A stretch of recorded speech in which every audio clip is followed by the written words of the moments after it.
Okay, friends, once again, welcome back and a very good morning to everybody. I hope you all are safe. Your family member, your parents, your relative, your friends all are safe and you are enjoying this new era, this new way of learning. Friends, on the last session, we had discussed some numerical based on the Atma Prerana and Anya Prerana. આ ચેપ્ટરના થોડાક દાખલાઓ બાકી છે અને એક topic થિયરીનો બાકી છે generator. Otherwise આ ચેપ્ટર સમગ્રતયા ફિનિશ થયું છે. મિત્રો આજના લેક્ચરની અંદર આ ચેપ્ટર ઓલમોસ્ટ ફિનિશ થઈ જશે એકાદ બે ન્યુમેરિકલ્સને છોડતા. આવતા લેક્ચર એટલે કે બુધવારના લેક્ચરની અંદર જે બાકીના બે ત્રણ દાખલાઓ છે એ પતાવીશું અને એક એમસીક્યુ પતાવીશું અને ત્યાં સુધીમાં તમને ન્યુમેરિક એમસીક્યુના નોટ્સ પણ મળી જશે, એક્સ્ટ્રા એમસીક્યુના નોટ્સ બધા જ ચેપ્ટરના. અને તમે એના પછી જે શુક્રવારનો લેક્ચર આવે એમાં તમારા એક્સ્ટ્રા એમસીક્યુના ડાઉટ્સ સોલ્વ કરી અને 7મું ચેપ્ટર સ્ટાર્ટ કરીશું. તમને એક્સ્ટ્રા એમસીક્યુના નોટ્સ અને 7મા ચેપ્ટરના નોટ્સ તમને સાથે લગભગ આજે કાલે અથવા પરમ દિવસે તમને મળી જશે.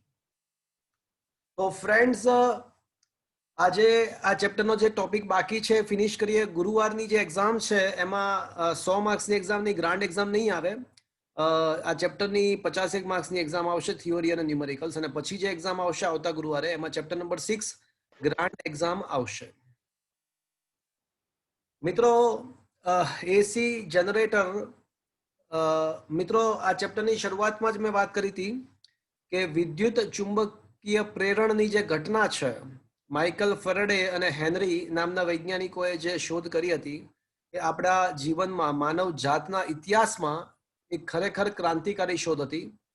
કારણ કે એ વિદ્યુત ચુંબકીય પ્રેરણની શોધ થયા પછી એના પરથી જ એ જ સિદ્ધાંત, વિદ્યુત ચુંબકીય પ્રેરણના જ સિદ્ધાંત પર કામ કરતી રચના એટલે કે જનરેટરની શોધ થઈ શકી. એને ડાયનેમો પણ કહી શકો.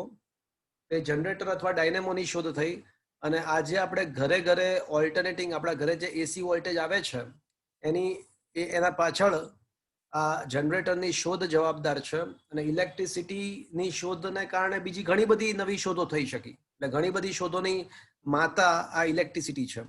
એટલે ખરેખર માનવજાતના ઇતિહાસમાં 2-3 વખત રિવોલ્યુશન આવ્યું છે. સૌથી પહેલું જે રિવોલ્યુશન હતું આદિમાનવના સમયથી વાત કરીએ તો અગ્નિની શોધ થઈ અને ત્યારબાદ અગ્નિની શોધ થઈ, સૌથી પહેલું રિવોલ્યુશન હતું. ત્યારબાદ ચક્રની શોધ થઈ, એ બીજું રિવોલ્યુશન હતું.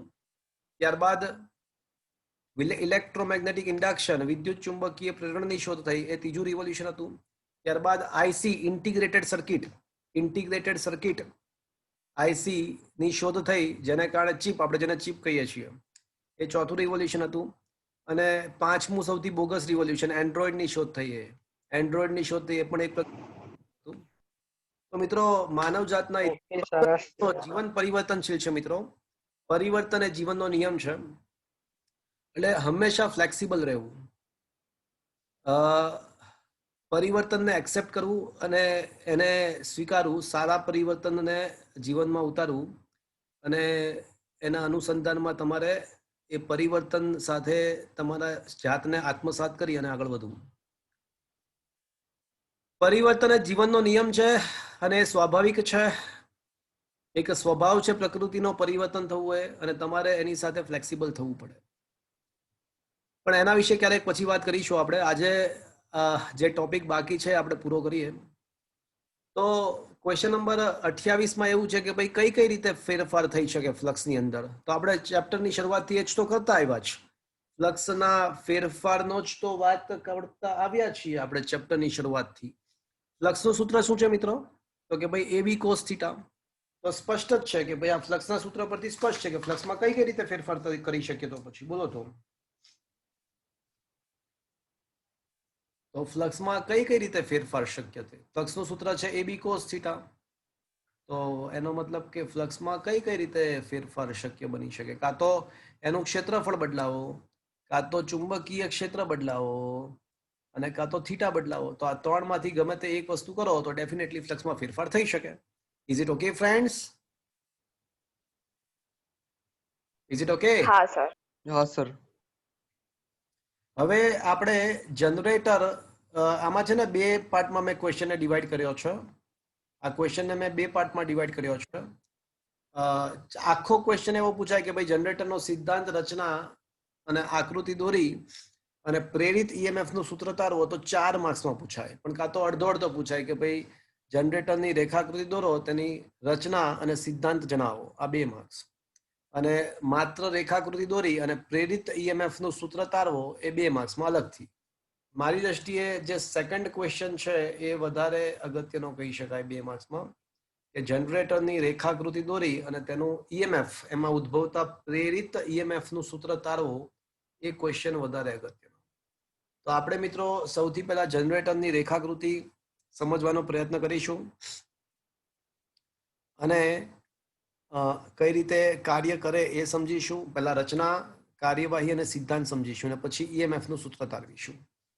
આ જનરેટરની જે આકૃતિ આપી છે થોડીક કોમ્પ્લિકેટેડ છે. તો હું છે ને મિત્રો તમને એક બીજી આકૃતિ હું બતાવી રહ્યો છું તમને મિત્રો. તો તમે એ પ્રમાણે દોરો તો પણ ચાલે 100% મિત્રો.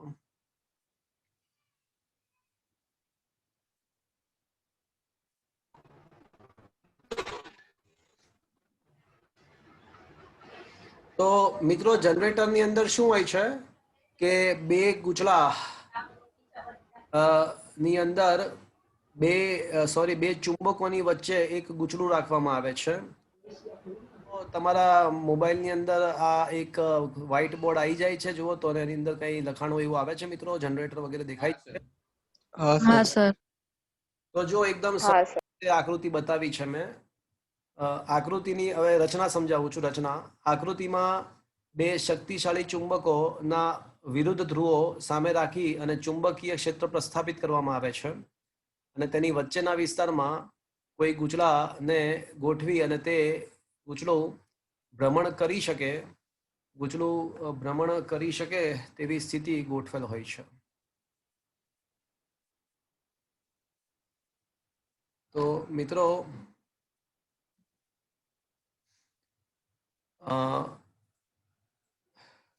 તમે જોઈ શકો છો કે આ બે ચુંબકોની વચ્ચેના વિસ્તારમાં જે ચુંબકીય ક્ષેત્ર છે, તો ત્યાં આગળ એક ગૂંચળું રાખ્યું છે લંબચોરસ આકારનું, અને પછી એને કોઈ બાહ્ય રીતે ઉર્જા પૂરી પાડી અને ઓમેગા જેટલી કોણીય ઝડપથી ભ્રમણ કરાવવામાં આવે છે. તો મિત્રો અત્યારે તમે દેખો સ્ટાર્ટિંગમાં છે ને વેક્ટર એ અને વેક્ટર બી, અત્યારે ગૂંચળું મેં એક્ઝેક્ટ ચુંબકીય ક્ષેત્રને લંબ રૂપે રાખ્યું છે. તો રચના પતી ગઈ મિત્રો. હવે એની કાર્યવાહી. તો અત્યારે મેં ગૂંચળું છે ને ચુંબકીય ક્ષેત્રના ગૂંચળાનું સમતલ ચુંબકીય ક્ષેત્રને એક્ઝેક્ટ લંબ રૂપે છે. તો મિત્રો મને એ કહો કે what is the angle between the vector A and vector B right now? Vector B વચ્ચેનો એક્ઝેક્ટ ખૂણો કેટલો હશે? 0 ડિગ્રી. 0. પણ હવે તમે ગૂંચળાને ભ્રમણ કરાવશો તો વેક્ટર એ અને વેક્ટર બી વચ્ચેનો ખૂણો 180. ના 180 નહીં, પણ ભ્રમણ કરાવો તો તેમ તેમ બદલાશે. 180 તો આખું અડધું ભ્રમણ પૂરું 180 થાય, આખું ભ્રમણ પૂરું થઈ જાય પાછું 360 થઈ જાય. પણ ભ્રમણ કરાવીશું તો સદિશ બી તો યથાવત રહેશે, સદિશ બી તો જ્યાં છે ત્યાં જ રહેશે, પણ સદિશ એ દિશા બદલાવશે, એટલે વેક્ટર એ અને વેક્ટર બી વચ્ચેનો ખૂણો બદલાશે. એટલે સ્ટાર્ટિંગમાં ખૂણો ભલે 0 છે, પણ ટી સમય બાદનો ખૂણો વિચારીએ તો કેટલો થશે? વિચારો. સ્થાનાંતર બરાબર વેગ ગુણ્યા, તો કોણીય સ્થાનાંતર બરાબર કોણીય વેગ ગુણ્યા સમય થશે. હા કે ના મિત્રો? હા સર. તો ટી સમય બાદ ખૂણો કેટલો થશે? તો કે ભાઈ જો સ્ટાર્ટિંગમાં ખૂણો 0 ધારી લઈએ, સ્ટાર્ટિંગમાં આપણે એવું ધારી લઈએ કે ખૂણો 0 છે, તો ટી સમય બાદ જે ખૂણો છે એ કેટલો બની જશે મિત્રો? ઓમેગા ટી બની જશે. તો હવે ટી સમય બાદનું ફ્લક્સ કેટલું હશે? તો કે ભાઈ ટી સમય બાદનું ફ્લક્સ NAB cos થીટા ના બદલે ઓમેગા ટી. શું મિત્રો આ સમજમાં આવ્યું મિત્રો? શું આ ટી સમયના ફ્લક્સનું સૂત્ર ખબર પડ્યો મિત્રો? હા સર. હવે ટાર્ગેટ શું છે મિત્રો? આપણો મેઇન ટાર્ગેટ શું છે મિત્રો? પ્રેરિત EMF શોધવું. હા, પ્રેરિત EMF શોધવું એ આપણો મેઇન ટાર્ગેટ છે. તો હવે શું કરીશું મિત્રો? હવે આપણે પ્રેરિત EMF નું સૂત્ર શોધવા માટે ફેરેડેનો વિદ્યુત ચુંબકીય પ્રેરણ અંગેનો જે નિયમ છે એ વાપરીશું. તો EMF ઇઝ ઇક્વલ્સ ટુ આપણને ખબર જ છે કે માઇનસ d∅/dt. તો EMF બરાબર માઇનસ ddt ઓફ phi ના બદલે શું લખું મિત્રો? NAB cos omega t. હા, જો મેં અહીંયા ખાલી AB cos ઓમેગા t લખ્યું હોત ને અહીંયા, તો પછી મારે અહીંયા ઇન્ટુ n કરવું પડ્યું હોત. જો પહેલા એક જ આંટાનું ફ્લક્સ લખ્યું હોત તો પછી મારે અહીંયા n કરવું પડ્યું હોત. પણ મેં પહેલેથી જ કુલ ફ્લક્સ લીધું છે તો પછી અહીંયા ઇન્ટુ n લખવાની જરૂર નથી. Is that clear friends? Yes sir. ચલો, હા સર. NAB બહાર આવી જશે.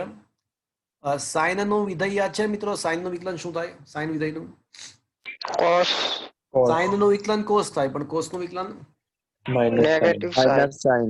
માઇનસ કોસનું સાઇન. વિકલન માઇનસ સાઇન થશે. અને જે સહગુણક હોય એ શેમાં આવશે?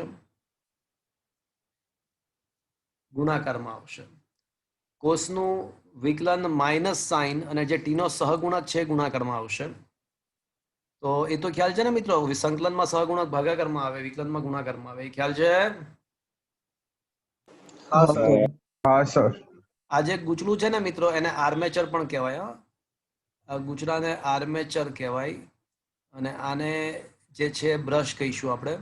તો આપણને જે વોલ્ટેજ મળશે ને એ B1 અને B2 બે બ્રશ વચ્ચે મળશે. બ્રશિશ બે વચ્ચે. આ સ્લીપરિંગ છે. એક રીતે સ્લીપરિંગનો મતલબ એક રીતે બેરિંગ્સ.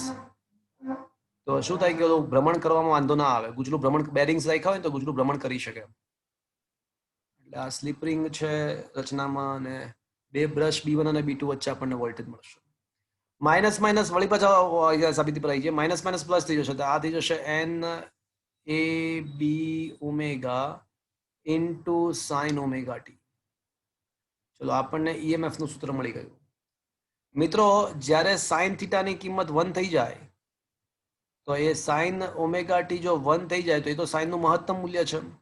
તો જ્યારે સાઇન જો ભ્રમણ થતા જો ગૂંચળું ભ્રમણ કરશે તો ક્યારેક તો ખૂણો 90 બનશે ને. તો ક્યારેક તો ખૂણો 90 બને જ. તો સાઇન 91 થાય. તો સાઇન 91 થઈ જાય તો એ વખતના જે વોલ્ટેજ હશે એના માટે શું કહી શકાય? એ વખતે જે વોલ્ટેજ હશે એ કેવા બનશે? સ્થાયી સમતુલન હશે. ના ના લા, થોડી કઈ આને ક્યાં? એ તો ચુંબકીય ક્ષેત્ર કે વિદ્યુત ક્ષેત્રમાં ચુંબકીય કે વિદ્યુત ડાયપોલ મૂક્યો હોય તો એ સંતુલનને સ્થાયી અસ્થાયી સંતુલન કહેવાય. અહીંયા આગળ ભ્રમણ કરતા કરતા કરતા ક્યારેક ખૂણો 90 બને, સાઇન 91 થાય, જે તેનું મહત્તમ મૂલ્ય છે. તો એનો મતલબ કે એ વખતે જે વોલ્ટેજ મળશે એ પણ મહત્તમ હશે. એ વખતે જે વોલ્ટેજ મળશે એ પણ મહત્તમ હશે. ને એ મહત્તમ વોલ્ટેજ કેટલા હશે? એ મહત્તમ વોલ્ટેજ શોધવા માટે આ સાઇન થીટાને 1 કરી દેવું પડે. તો એ મહત્તમ વોલ્ટેજ કેટલા હશે જાણવા માટે આ સાઇન વિધેયને 1 કરી દેવું પડે. તો કેટલું હશે મિત્રો મહત્તમ વોલ્ટેજ?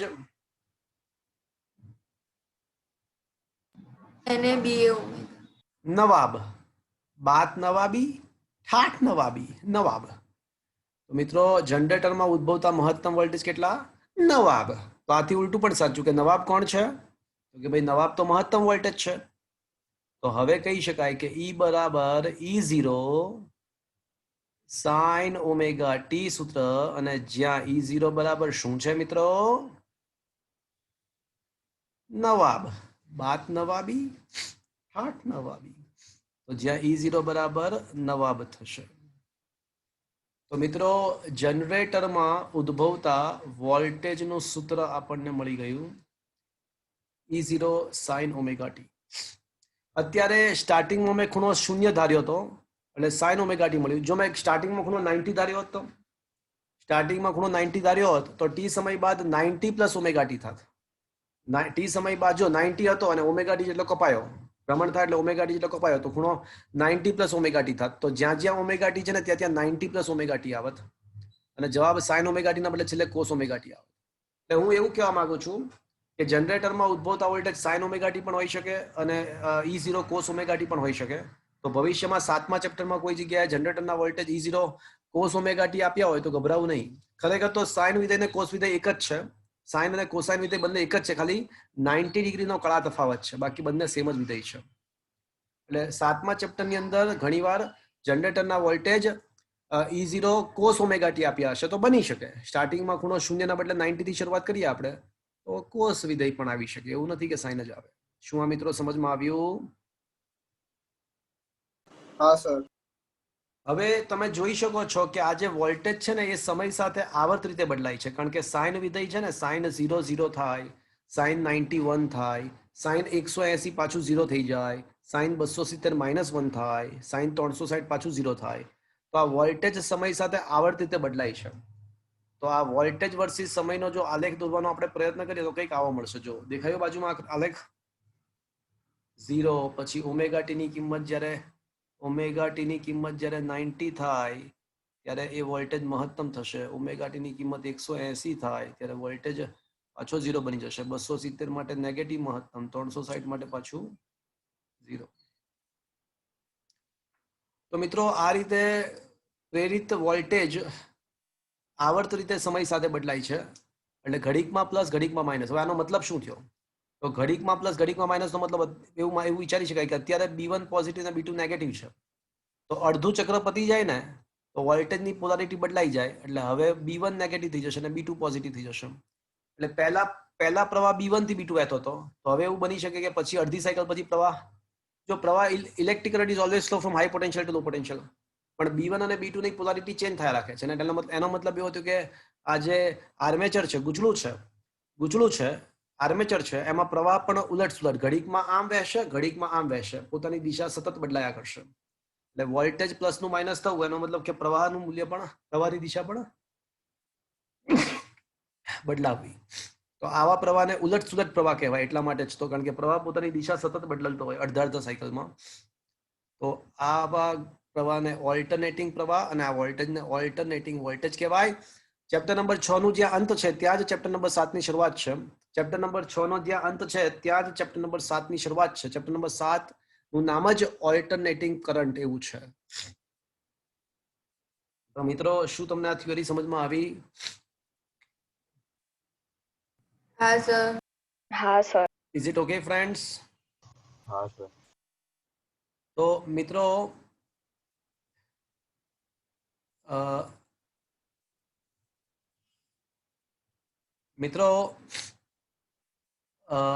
જનરેટરની રચના, કાર્યવાહી અને સિદ્ધાંત મિત્રો આપણે ભણ્યા.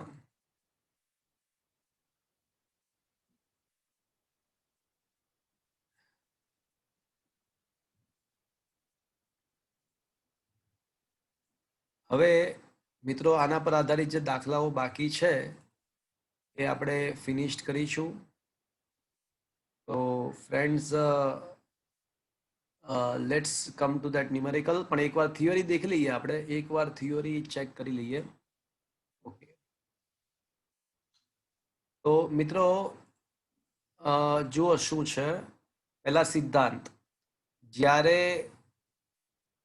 પહેલી વાત કે અહીંયા આગળ જે આકૃતિ આપી છે એના બદલે મેં તમને જે આકૃતિથી સમજાવ્યું, તમે એક્ઝામમાં, બોર્ડની એક્ઝામમાં એ આકૃતિ દોરો તો કોઈ જ વાંધો નથી. આ થોડીક કોમ્પ્લિકેટેડ ત્રિપરિમાણમાં આકૃતિ દોરી છે, એટલે થોડી કોમ્પ્લિકેટેડ બને છે. મેં એને સિમ્પલ દ્વિપરિમાણમાં કન્વર્ટ કરી નાખી છે સહેલી બનાવવા માટે. 100% ચાલશે. મેં જે દોરી એ પ્રમાણે આકૃતિ દોરો, કોઈ વાંધો નથી, ચાલશે. હું તમને સ્ક્રીનશોટ પાડીને આપીશ, એટલે તમે છે ને નોટ્સની સામેની સાઈડ મેં જે આકૃતિ દોરી એ દોરી નાખજો. 100% ચાલશે. સિદ્ધાંત. જ્યારે ક્ષેત્રફળ સદિશ ધરાવતું વાહક ગુચડું ચુંબકીય ક્ષેત્રમાં ભ્રમણ કરશે ત્યારે ગુચડાનું અસરકારક ક્ષેત્રફળ a cos θ બનશે. એટલે જ્યાં થીટા એટલે વેક્ટર a અને વેક્ટર b, અને એને કારણે થીટા બદલાવાને કારણે ફ્લક્સમાં ફેરફાર થશે. અને આ જનરેટરનો સિદ્ધાંત છે. જનરેટર યાંત્રિક ઉર્જાનું વિદ્યુત ઉર્જામાં રૂપાંતર કરે છે. રચના. આકૃતિમાં શાફ્ટ પર જડેલું એક વાહક ગુચડું, તેને આર્મેચર કહે છે. અને આ ગુચડાની ભ્રમણાક્ષ ચુંબકીય ક્ષેત્રને લંબ દિશામાં હોય છે. અને ગુચડાને બહારથી યાંત્રિક રીતે ભ્રમણ કરવામાં આવે છે ત્યારે ગુચડા સાથે સંકળાયેલા ફ્લક્સમાં ફેરફાર થવાથી તેમાં EMF પ્રેરિત થશે. અને આ EMF સ્લિપ રિંગના બે છેડા બ્રશ સાથે જોડાયેલા હોય છે, તેમની વચ્ચે આ EMF મેળવી શકાય છે. હવે તમને છે ને મોટા ભાગે આવું પૂછશે કે આકૃતિ દોરો અને EMF નું સૂત્ર તારો. તો હવે આ જે પાર્ટીશન કર્યું છે ત્યાંથી EMF નું સૂત્ર સ્ટાર્ટ થશે.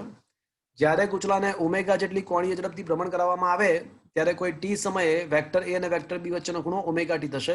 ધારી લીધું છે કે પ્રારંભમાં ખૂણો 0 છે. ટી બરાબર 0 સમયે થીટા 0 છે તેવું ધારેલ છે. હવે ટી સમય બાદ ફ્લક્સ કેટલું એક આટાનું, તો A B cos theta cos omega t. વિકલન કર્યું, n વડે ગુણ્યું અને minus at d phi by dt તો આપણને ખબર છે કે ઈએમએફ છે, તો છેલ્લે આપણને મળશે ઈએમએફ બરાબર નવાબ સાઇન ઓમેગા ટી. પણ નવાબ તો મહત્તમ ઈએમએફ છે, તો આમ સાબિત થાય છે કે ઈ બરાબર ઈ ઝીરો, જ્યાં ઈ ઝીરો એટલે મહત્તમ ઈએમએફ સાઇન ઓમેગા ટી, જ્યાં ઈ ઝીરો બરાબર નવાબ. ઓમેગા બરાબર 2πf પણ લખી શકીએ, ઓમેગા બરાબર 2πf પણ લખી શકાય. તો આપણને ઈએમએફ નું સૂત્ર મળી ગયું. આ વોલ્ટેજ સાઇન વિધેય +1 અને -1 ની વચ્ચે બદલાય, એટલે વોલ્ટેજનું મૂલ્ય +E0 અને -E0 ની વચ્ચે બદલાય. એટલે મેં તમને આલેખ બતાવ્યો હતો કે મહત્તમ વોલ્ટેજ ઈ મેક્સિમમ અને વી મિનિમમ વચ્ચે વોલ્ટેજની કિંમત બદલાશે. ક્વેશ્ચન નંબર 30 અને 31 બંને માત્ર એમસીક્યુ માટે છે. 30મો અને 31મો ક્વેશ્ચન માત્ર એમસીક્યુ માટે છે. તો 30મા ક્વેશ્ચનમાં તો ખાલી એવું જ છે કે ભાઈ આ જનરેટરમાં જે ઈએમએફ ઉત્પન્ન થાય છે સમય સાથે કઈ રીતે બદલાય છે, અથવા એની લાક્ષણિકતાઓ સમજાવો. સમય સાથે કઈ રીતે બદલાય છે જણાવો. તો ખબર જ છે આપણને, ઓલરેડી આપણે ડિસ્કસ હમણાં જ વાત થઈ ગઈ છે કે ભાઈ આ જે વોલ્ટેજ છે એ સમય સાથે આવર્ત રીતે બદલાય. અલગ અલગ, ધારો કે થીટા બરાબર 0 હોય તો શૂન્ય સમયે ઓમેગા ટી પણ 0 હોય, તો એ વખતે વોલ્ટેજ 0 હશે. પણ ક્યારેક તો ઓમેગા ટી 90 બનશે ને. ઓમેગા ટી જ્યારે 90 બને ત્યારે વોલ્ટેજ મહત્તમ થાય. ઓમેગા ટી 180 બને ત્યારે વોલ્ટેજ વળી પાછો 0 બનશે. અને એ પ્રમાણે 1 2 3 4 તબક્કા આખો સાઇન વિધેય દોરવાનું. એ અલગ અલગ સમજાવ્યા છે બધા. Is that clear friends? અને આ ગુજરાતનું ભ્રમણ ચાલુ રહે તો પછી આ રીતે એક પછી એક સાયકલ એની પછી આવતી જાય, એક પછી એક સાયકલ આવતી જાય. તો શું મિત્રો આ સમજમાં આવ્યો?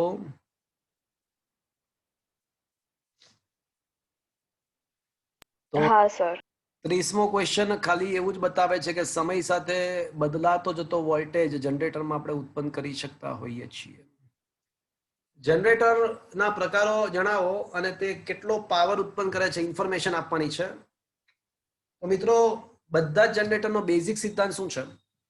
કોઈ પણ જનરેટર હોય તેનો બેઝિક સિદ્ધાંત એ છે કે યાંત્રિક ઉર્જાનું વિદ્યુત ઉર્જામાં રૂપાંતર કરવું by the help of the વિદ્યુત ચુંબકીય પ્રેરણ. વિદ્યુત ચુંબકીય પ્રેરણની ઘટનાનો ઉપયોગ કરી યાંત્રિક ઉર્જાનું વિદ્યુત ઉર્જામાં રૂપાંતર કરવું એ મેઇન વસ્તુ છે. પણ હવે જનરેટરને પૂરી પાડવામાં આવતી યાંત્રિક ઉર્જા પરથી જનરેટરને કઈ રીતે યાંત્રિક ઉર્જા પૂરી પાડવામાં આવે છે એ પ્રકારે 3 પ્રકારના જનરેટર અસ્તિત્વ ધરાવે છે. Number 1 hydro electric generator. એટલે ખૂબ જ ઊંચાઈએ ડેમ બાંધ્યો હોય, અને ત્યાંથી પાણીનો ધોધ પડે નીચે, પાણીનો ફ્લો, પાણીનો ધોધ નીચે પડે, તો એ પાણીનો ધોધ નીચે પડશે ને તો એ જનરેટરના આર્મેચર પર પડે એટલે આર્મેચર ફરે, ગૂંચળું ફરે, અને એ ગૂંચળું ચુંબકોની વચ્ચે રાખ્યું હોય તો ડેફિનેટલી ઈએમએફ ઉત્પન્ન થાય. અને હાઇડ્રા એટલે પાણી, હાઇડ્રો ઇલેક્ટ્રિક જનરેટર કહેવાય. Number 2 thermo electric generator. એમાં કોલસા વગેરેનું દહન કરવામાં આવે છે અને એને પાણી ગરમ કરવામાં આવે છે અને પાણીનું વરાળમાં રૂપાંતર થાય અને વરાળ ઉપર જાય પાત્રમની અને ત્યાં ઉપર જનરેટર રાખ્યું હોય તો એ વરાળ જનરેટરને ફેરવે. સ્ટીમ વડે આ જનરેટર ફરે. જનરલી સામાન્ય રીતે ઇન્ડિયામાં મોટાભાગનો પાવર આ રીતે જ ઉત્પન્ન થાય છે. ઇન્ડિયામાં મોટાભાગનો પાવર આ રીતે જ ઉત્પન્ન થાય છે અને થર્મો ઇલેક્ટ્રિકલ જનરેટર કહેવાય. અને એવું પણ બની શકે કે કોઈ ન્યુક્લિયર વિખંડન પ્રક્રિયાનો ઉપયોગ કરીને જનરેટરમાં પાવર ઉત્પન્ન કરાવી શકાય, ગૂંચળું ભ્રમણ કરાવી શકીએ, તો એને ન્યુક્લિયર પાવર જનરેટર કહેવાય. ન્યુક્લિયર પાવર જનરેટર એટલે 3 પ્રકારના જનરેટર છે: hydro electric generator, thermo electric generator અને ન્યુક્લિયર પાવર જનરેટર. ઇન્ડિયામાં અત્યારે થોડા ઘણા પાવર છે ને થોડું ઘણું પાવર ઇન્ડિયામાં આ ન્યુક્લિયર પાવર સ્ટેશનથી પણ મળે છે.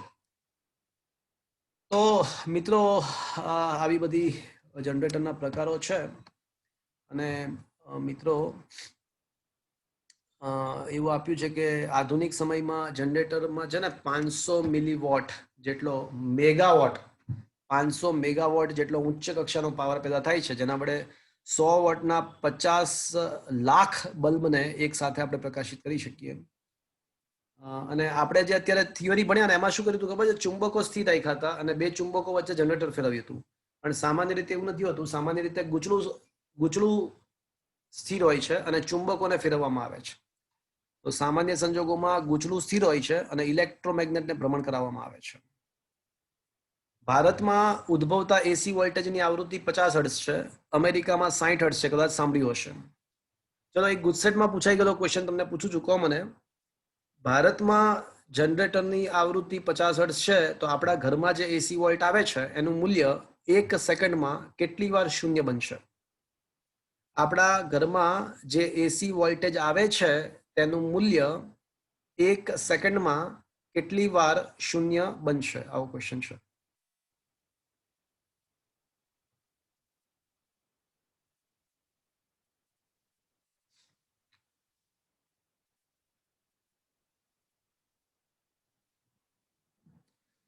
ચલો કોઈ કહેશે મને? મિત્રો મારો અવાજ તમને સંભળાય છે? હા સર. તો મારો ક્વેશ્ચન એવો છે, ગુજસેટમાં પૂછાઈ ગયો કે આપણા ઘરમાં જે એસી વોલ્ટેજ આવે છે તેનું મૂલ્ય 1 સેકન્ડમાં કેટલી વાર શૂન્ય બનશે?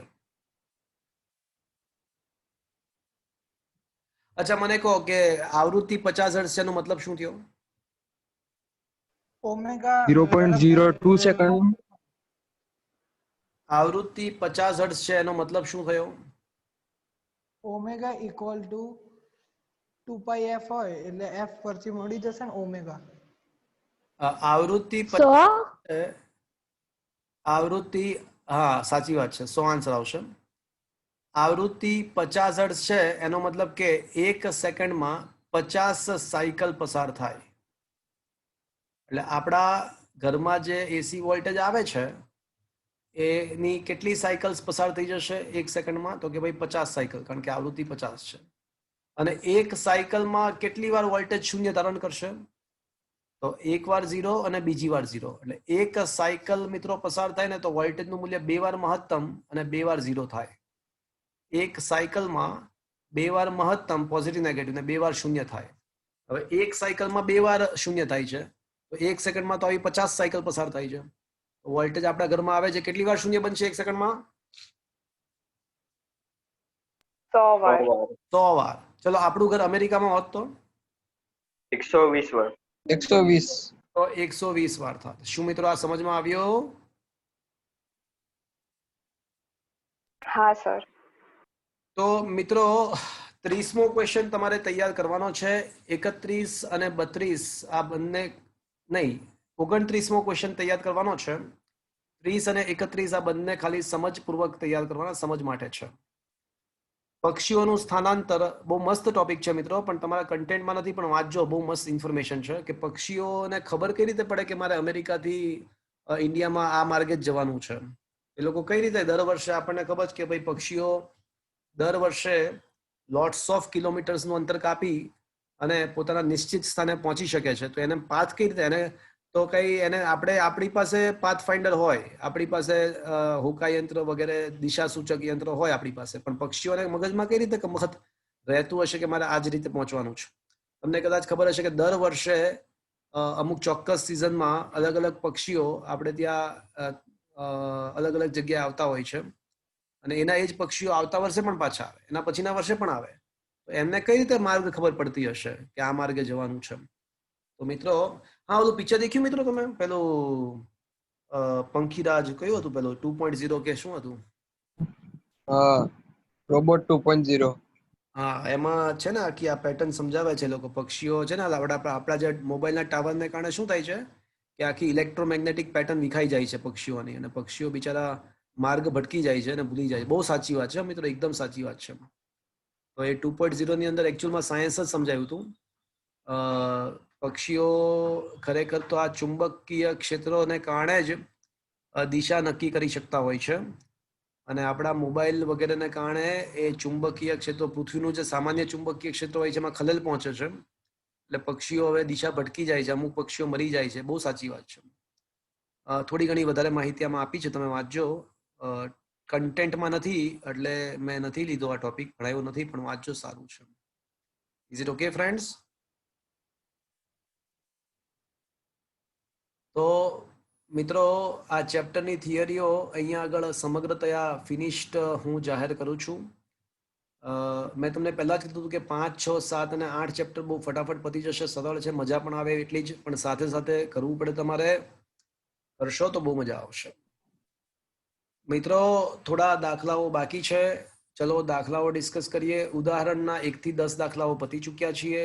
ઉદાહરણ નંબર 11 બાકી છે, તો ઉદાહરણ નંબર 11 પર તમે આવી જાઓ. ઉદાહરણ નંબર 1 થી 10 તો ઓલરેડી પતી ચૂક્યા છે. ચલો ઉદાહરણ નંબર 11 ની વાત કરીશું.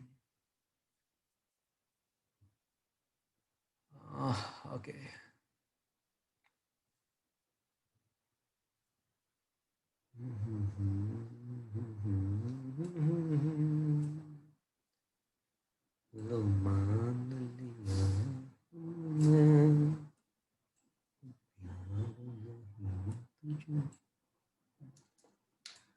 કમલા એક સ્થિર સાયકલને પેડલ મારે છે. સાયકલના પેડલ્સ 100 આંટાઓ અને 0.1 મીટર સ્ક્વેર ક્ષેત્રફળ ધરાવતા ગૂંચળા સાથે જોડાયેલા છે. આ ગૂંચળું અડધા આંટા પ્રતિ સેકન્ડથી ભ્રમણ કરે છે, એટલે આવૃત્તિ આપણને આપી છે હાફ રેવોલ્યુશન, અથવા ઓમેગા આપણને આપ્યું છે, ઓમેગા હાફ રોટેશન પર સેકન્ડ. પણ મિત્રો રોટેશન પર સેકન્ડમાં નહીં ચાલે હા મિત્રો, અને 1 રોટેશન એટલે 2π રેડિયન થાય, એટલે હાફ ઇન્ટુ 2π રેડિયન પર સેકન્ડ, એટલે ઓમેગાની કિંમત પાઈ રેડિયન પર સેકન્ડ આપી છે. અને ત્યાં ચુંબકીય ક્ષેત્ર પણ છે કમબખત. તો ઇનડાયરેક્ટલી આ કમલાએ શું બનાવ્યું મિત્રો, ખબર પડી તમને? કમલાએ શું બનાવ્યું? ચુંબકીય ક્ષેત્રમાં ગૂંચળાને ભ્રમણ કરાયું, એટલે કમલાએ ઇનડાયરેક્ટલી શું બનાવ્યું? એસી જનરેટર. એને જનરેટર બનાવી નાખ્યું અને મહત્તમ વોલ્ટેજ પૂછ્યો છે મિત્રો. તો બોલો vote is the E maximum? યાદ રાખવાની ટેકનિક હતી ને આપણી પાસે. નવાબ.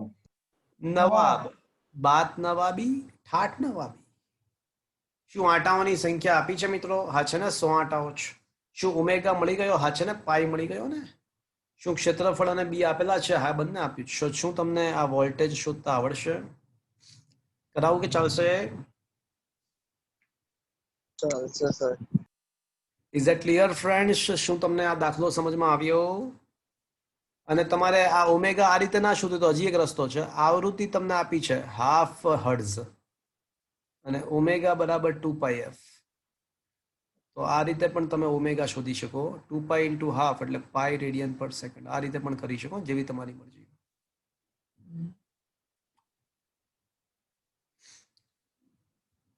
તો ઉદાહરણના બધા જ દાખલાઓ અહીંયા ફિનિશ્ડ જાહેર થાય છે મિત્રો. સ્વાધ્યાયના દાખલા નંબર 6 પર આવી જાઓ.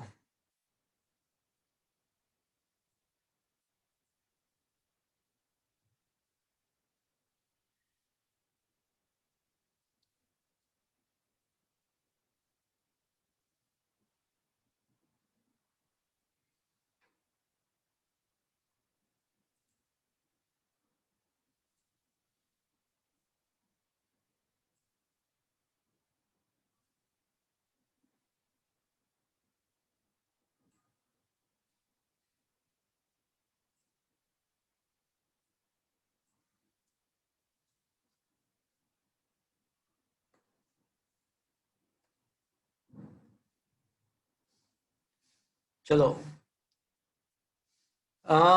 શું મિત્રો તમારા મોબાઈલની અંદર તમને ક્વેશ્ચન નંબર 6 ની રકમ દેખાઈ રહી છે મિત્રો? હા સર. 8 સેન્ટીમીટર ત્રિજ્યાના અને 20 આંટાઓ વાળા ગૂંચળાને તેના ઉર્ધ્વ વ્યાસને અનુલક્ષીને 3 ગુણ્યા 10⁻² ટેસ્લા મૂલ્યના એક સમાન સમક્ષિતિજ ચુંબકીય ક્ષેત્રમાં 50 રેડિયન પ્રતિ સેકન્ડની કોણીય ઝડપથી ઘુમાવવામાં આવે છે. ચલો, ચુંબકીય ક્ષેત્રમાં ગૂંચળાને ઘુમાવ્યું એટલે વળી પાછું આ કયો ટોપિક થઈ ગયો?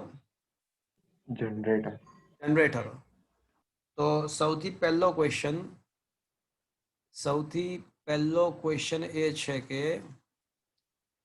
પ્રેરિત મહત્તમ ઈએમએફ. તો મિત્રો આપણને શોર્ટકટ યાદ રાખવાની ટેકનિક કીધી જ છે મેં તમને. તો મહત્તમ પ્રેરિત ઈએમએફ તો E0 બરાબર શું થશે મિત્રો?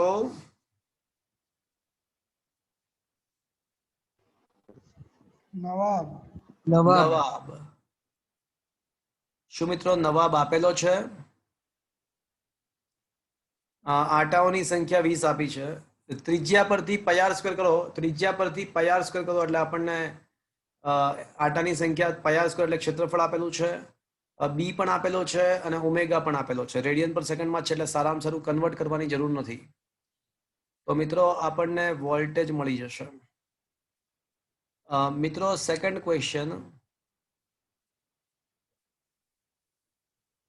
સરેરાશ ઈએમએફ. મિત્રો તમને ખ્યાલ છે કે ઈએમએફ નું સૂત્ર યાદ કરો, E0 sin omega T. Cos પણ ચાલે, sin ઓમેગા ટી છે. તો સરેરાશ ઈએમએફ તમારે શોધવું છે. તો આ થઈ જશે મિત્રો E0 સરેરાશ sin ઓમેગા ટી. E0 તો અચળ છે મિત્રો, એટલે E0 બહાર આવી જાય અને સાઇન વિધેયની સરેરાશ. મિત્રો યાદ રાખવાનું છે, હંમેશા યાદ રાખજો મિત્રો, બહુ બધી વખત ફિઝિક્સની અંદર આવશે કે સાઇન અને કોસાઇન વિધેયની સરેરાશ હંમેશા શૂન્ય જ હોય. શું કામ? કારણ કે સાઇન કે કોસાઇન વિધેય જ્યારે તમે દોરો ને ત્યારે એની એક સાયકલમાં, એની એક સાયકલ પતે ને, એક સંપૂર્ણ સાયકલ, તો જેટલો ભાગ ધન હોય છે એટલો જ ભાગ ઋણ હોય છે. એટલે સાઇન ઓમેગા ટી અથવા કોસાઇન ઓમેગા ટી, પછી એ ઓમેગા ટી હોઈ શકે, ખાલી ટી હોઈ શકે, 2 ઓમેગા ટી હોઈ શકે. સમય હોવો જોઈએ, સમય સાથે આવત વિધેય હોવું જોઈએ. સાઇન 45 ડિગ્રી એવું ના ચાલે, તો અચળ. સાઇન 45 તો અચળ વિધેય કહેવાય, પણ સાઇન સમથિંગ ઇન્ટુ ટી હોવું જોઈએ. તો સાઇન કે કોસાઇન ઓમેગા ટી નું એક આવર્તકાળ, સરેરાશ હંમેશા આવર્તકાળ પર જ હોય, સરેરાશ બાય ડિફોલ્ટ આવર્તકાળ પર હોય. તો એક આવર્તકાળ પરનું સરેરાશ હંમેશા પરનું સરેરાશ હંમેશા શૂન્ય જ હોય. શું કામ? કારણ કે જેટલો ભાગ ધન હોય ને એની સાયકલમાં એટલો જ ભાગ ઋણ હોય. તો મિત્રો સાઇન ઓમેગા ટી ની તો સરેરાશ શૂન્ય આવશે. તો સરેરાશ ઈએમએફ નો આન્સર શું આવશે મિત્રો તમારો? 0 આવશે. ચલો ત્રીજો ક્વેશ્ચન એ છે કે મહત્તમ અવરોધ આપણને 10 ઓહમ આપેલો છે, તો મહત્તમ પ્રવાહ નક્કી કરો. તો મિત્રો આપણને ખબર જ છે કે મહત્તમ પ્રવાહ શોધવો હોય તો મહત્તમ વોલ્ટેજ ભાગ્યા અવરોધ કરવો પડે, અને મહત્તમ વોલ્ટેજ આપણા E0 છે. તો શું તમે આ કરી શકશો મિત્રો? ગણતરી ના કરાવ તો ચાલશે ને મિત્રો?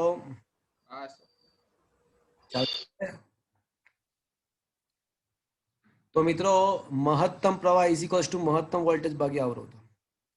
અને ચોથો ક્વેશ્ચન, જૂલ હીટિંગને કારણે સરેરાશ રીતે પાવર લોસની ગણતરી કરો. તો જૂલ હીટિંગને કારણે સરેરાશ પાવર લોસની ગણતરી કરવાની છે મિત્રો. તો મિત્રો જૂલ ઉષ્મા સ્વરૂપે વ્યય પામતા પાવરનું સૂત્ર શું છે? E²/r. I²R. હા, વ્યય પામતો પાવર, બંને સાચા. એટલે પહેલી નજરે તો આપણને I²R જ સૂત્ર યાદ આવે, પણ અહીંયા આપણી પાસે I²R ના બદલે આપણે વાપરીશું E²/r. I બરાબર E/r લખશો ને એટલે E² બરાબર આવી જશે. તો સરેરાશ, મારો ટાર્ગેટ છે ને સરેરાશ પાવર શોધવાનો છે. તો સરેરાશ પાવર તમારે શોધવો હોય તો સરેરાશ E². R તો અચળ છે એટલે R ની કઈ સરેરાશ કાઢવાની જરૂર ના હોય, અવરોધ તો ફિક્સ જ હોય. તો મિત્રો મારે છે ને સરેરાશ પાવર શોધવો છે. તો સરેરાશમાં E0 sin ઓમેગા ટી નો સ્ક્વેર, કારણ કે E² છે, અપોન R. હવે મિત્રો E0² તો બહાર આવી જશે અને આ સરેરાશમાં રહેશે sin² ઓમેગા ટી. E0 તો ફિક્સ્ડ કિંમત છે, એ આપણે શોધી પણ ખરા, આગળ શોધી પણ ખરા. અને સાઇન સ્ક્વેર ઓમેગા ટી છે. હવે કોઈ મને કહેશે મિત્રો શું કરવું જોઈએ? સાઇન સ્ક્વેર ની સરેરાશ કેટલી હોય આપણને નથી ખબર, પણ ખાલી સાઇન વિધેય કે કોસાઇન વિધેય એકલો હોત ને સ્ક્વેર વગર, તો એની સરેરાશ મને ખબર છે શું થાય. પણ સાઇન સ્ક્વેર ની સરેરાશ નથી ખબર. sin omega t into sin omega t. પણ એ તો સાઇન સ્ક્વેર જ થશે ને. 1 થાય.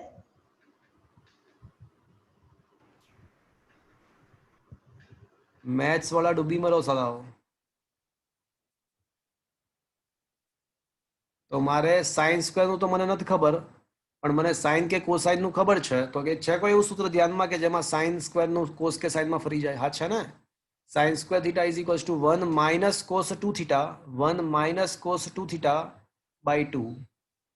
મિત્રો ખ્યાલ છે ને?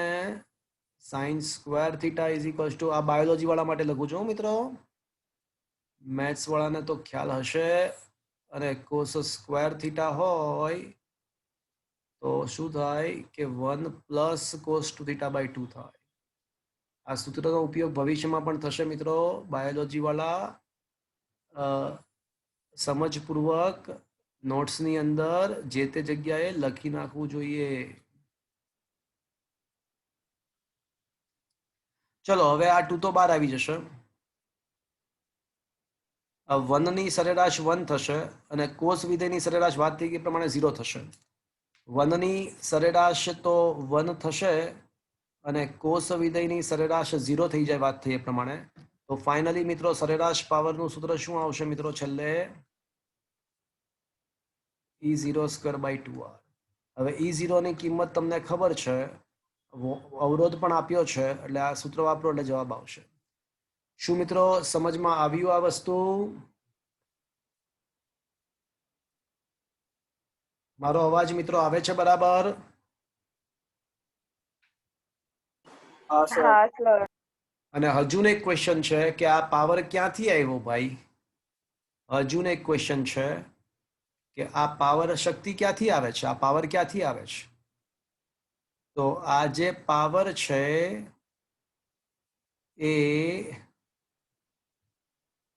ગુચલાને ભ્રમણ કરાવવા માટે, જો ઓમેગા કોણની આવૃત્તિ 50 રેડિયન પર સેકન્ડની આવૃત્તિ ભ્રમણ કરવામાં આવે છે ને, તો એ ભ્રમણ કરાવવા માટે જે આપણે યાંત્રિક પાવર આપ્યો હશે તેના ભોગે મળે છે. ગુચલાને ભ્રમણ કરાવવા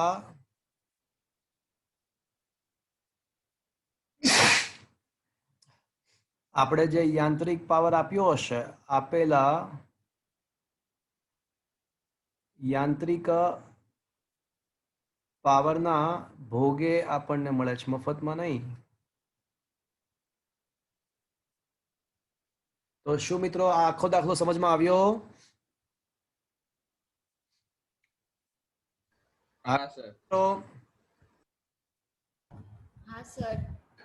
મિત્રો જે બુક છે ને લાડસરની, એમાં કદાચ આવડું આ સરેરાશ પાવર શોધવાનું સ્ટેપ બરાબર આપ્યા. જો તો જરાક આપ્યા છે કે નથી આપ્યા?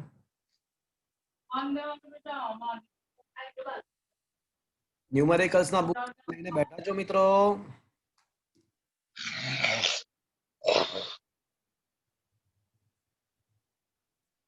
અલા કંઈક તો બોલો. સર એમાં ડાયરેક્ટ આપ્યું છે કે સાઇન સ્ક્વેર ઓમેગા ટી નું સરેરાશ મૂલ્ય 1/2 થાય. હા, તો એ 1/2 કેમ થયું ખબર પડી મિત્રો? એ 1/2 ચમનું આવ્યું ખબર પડી? હા સર. તો એ મેં થોડા વધારે સ્ટેપ લખ્યા છે. તમે છે ને આ દાખલો હું તમને સ્ક્રીનશોટ આપું છું, પણ તમારી જવાબદારી એ બનતી હોય છે કે કોઈ પણ દાખલામાં જો મેં કંઈ વધારે કે સારું લખાવ્યું હોય, અલગ મેથડથી કરાવ્યું હોય, તો તમે હોમવર્ક કરતી વખતે સારા અક્ષરે લખી અને જે પેજ તમે લખ્યું છે ત્યાં તમે ચિપકાવી પણ દો, અથવા જે નેસેસરી સ્ટેપ હોય એ તમે લખી નાખો. બરાબર છે? શું આ દાખલો સમજમાં આવ્યો મિત્રો? હા સર. બોલો, કોઈ કઈ પૂછવું છે કોઈને? ઓકે, તો મિત્રો સ્વાધ્યાયના 12મા દાખલા પર આવો. સ્વાધ્યાયનો 12મો દાખલો.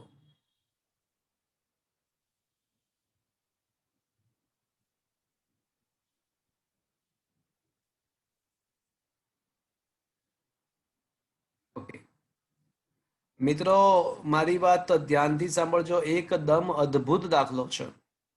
બહુ મજા, એકદમ મજા, મજાની વાત છે મિત્રો. અત્યાર સુધી આપણે જેટલા દાખલાઓ ગણ્યા એની અંદર માત્ર સમય સાથે બદલાતું હોય તેવા જ ચુંબકીય ક્ષેત્રને કારણે ઈએમએફ ઉત્પન્ન કર્યું. પણ મિત્રો છે ને, કોઈ પણ ચલ ભૌતિક રાશિ હોય ને, કોઈ પણ ચલ ભૌતિક રાશિ હોય ને, તો એ બે રીતે બદલાતી હોય.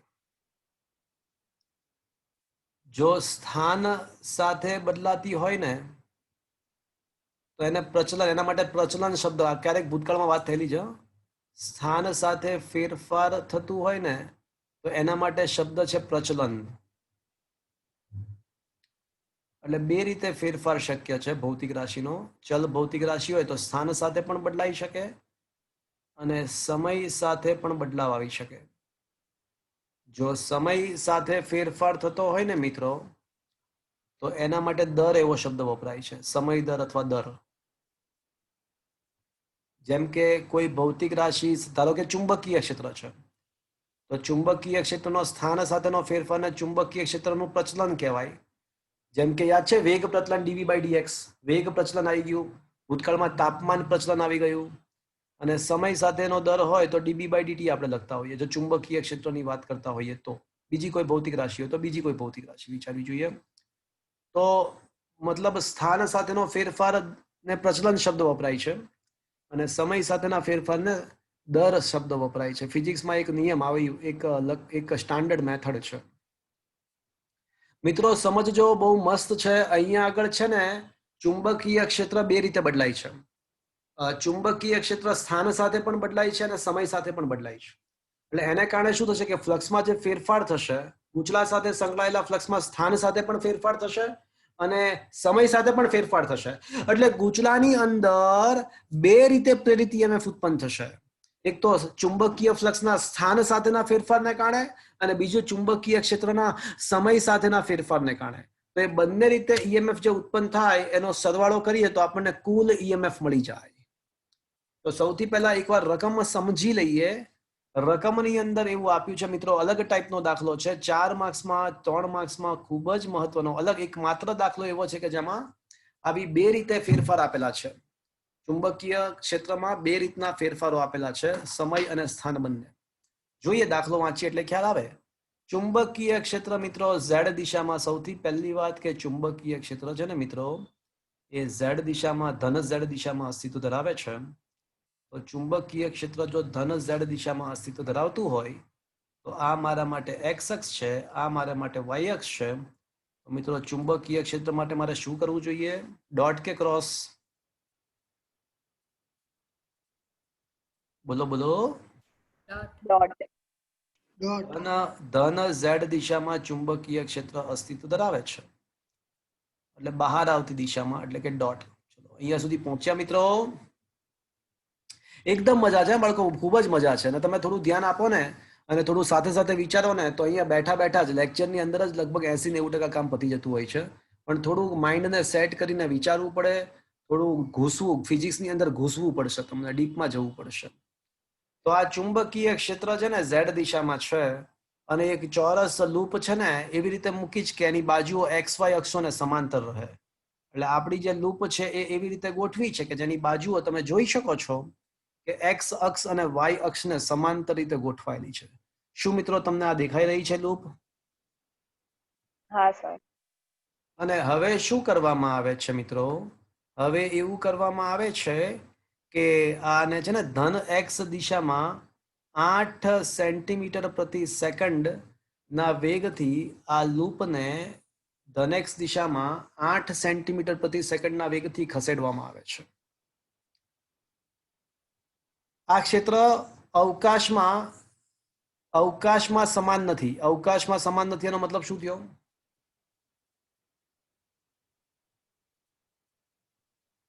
અવકાશમાં સમાન નથી એનો મતલબ શું થયો?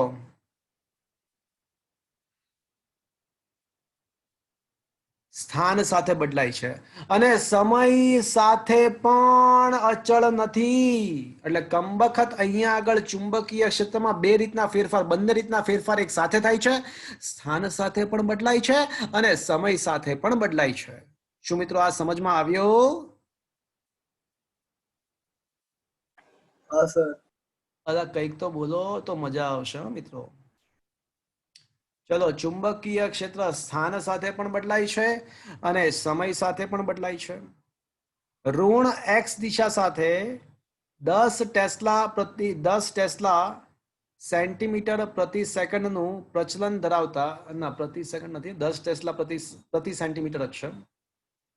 10 ટેસ્લા પ્રતિ સેન્ટીમીટર છે, સેકન્ડ ભૂલથી લખાઈ ગયું છે. બરાબર.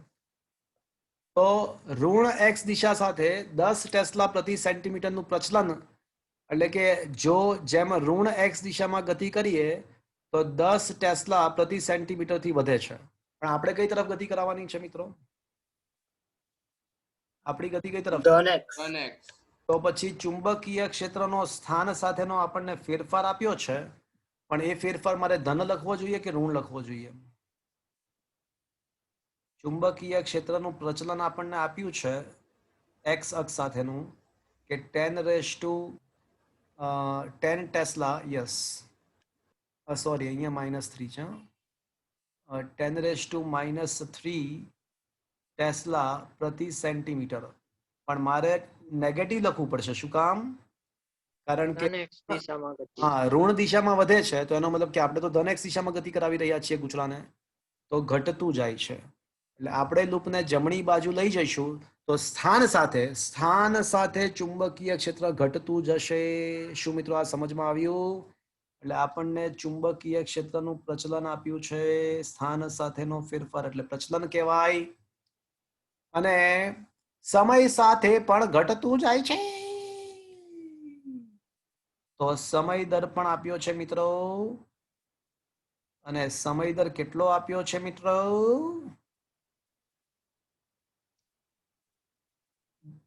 10⁻³ ટેસ્લા પ્રતિ સેકન્ડ. મિત્રો અહીંયા પણ નેગેટિવ લખ્યું. કોઈ મને કહેશે શા માટે? ઘટતું જાય છે. ઘટતું જાય છે. એટલે કમબખત અહીંયા આગળ જે ઈએમએફ ઉત્પન્ન થશે એ ચુંબકીય ફ્લક્સના સ્થાન સાથેના ફેરફાર અને સમય સાથેના ફેરફાર બંનેને કારણે ઉત્પન્ન થશે અને બંને ઘટતા જાય છે. એટલે એનો મતલબ એવો થયો કે બંનેને કારણે જે પ્રેરિત ઈએમએફ ઉત્પન્ન થશે ને એ બંને એક જ દિશામાં ઉત્પન્ન થશે.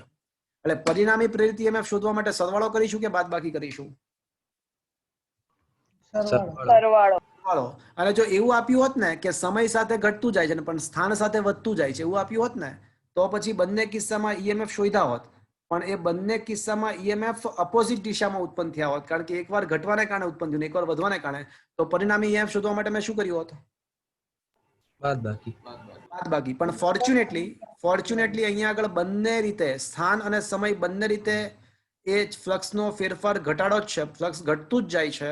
એટલે બંને રીતે જે ઈએમએફ ઉત્પન્ન થશે એ બંને સમાન દિશામાં આવશે, સહાયક અવસ્થામાં આવશે. એટલે પરિણામી ઈએમએફ શોધવા માટે સરવાળો કરવો પડશે. પણ ધારો કે એવું આપ્યું હોત કે સ્થાન સાથે વધે છે ચુંબકીય ક્ષેત્ર અને સમય સાથે ઘટે છે, તો પછી બંને રીતે ઈએમએફ શોધીને એની બાદબાકી કરી અને પરિણામી ઈએમએફ શોધ્યું હોત. શું હું આ છેલ્લે બોલ્યો એ ખબર પડ્યું મિત્રો? હા સર. ચલો, સૌથી પહેલા આપણે સમય સાથેના ફેરફારને કારણે ઉદ્ભવતું ઈએમએફ મેળવીશું. તો સમય સાથેના ફ્લક્સનો ફેરફાર.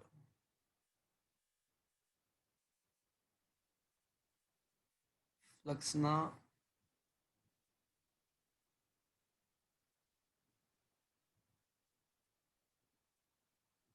ફેરફારથી ઉદ્ભવતું ઈએમએફ, તો એને E1 કહું છું. તો ફેરેડેનો નિયમ તો યથાવત d∅/dt, એટલે -ddt ઓફ AB cos θ ચલો મિત્રો કોસ થીટા શું આવશે? જો તમે જોઈ શકો છો કે ગૂંચળાનું સમતલ ચુંબકીય ક્ષેત્રને લંબ છે. તો vote is the angle between the vector? 0. એટલે કોસ 0 લખવાની જરૂર નથી, એ 1 જ થશે. ક્ષેત્રફળ બહાર આવી જશે, ક્ષેત્રફળ બહાર આવી જશે અને dB/dt રહેશે.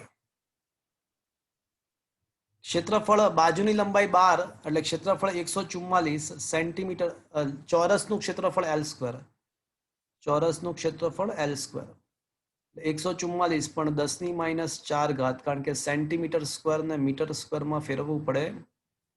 અને dB/dt કેટલું? તો સમય સાથેનો ફેરફાર તો આપ્યો જ છે ને, 10⁻³ ઘાત. તો આ થઈ જશે મિત્રો માઇનસ માઇનસ પ્લસ 1.44 અને 10⁻⁷ માંથી 2 જાય તો 10⁻5 ટેસ્લા. શું મિત્રો આ સમજમાં આવ્યો? હા સર.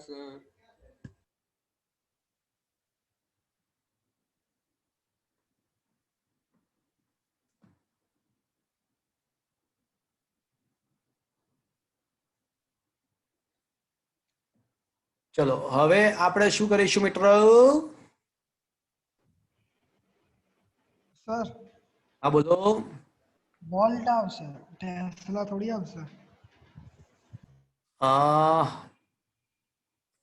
શું કહે છે તું?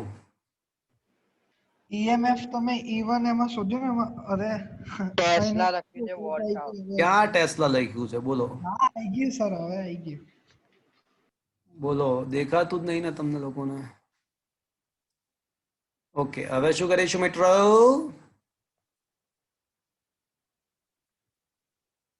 સ્થાન સાથેના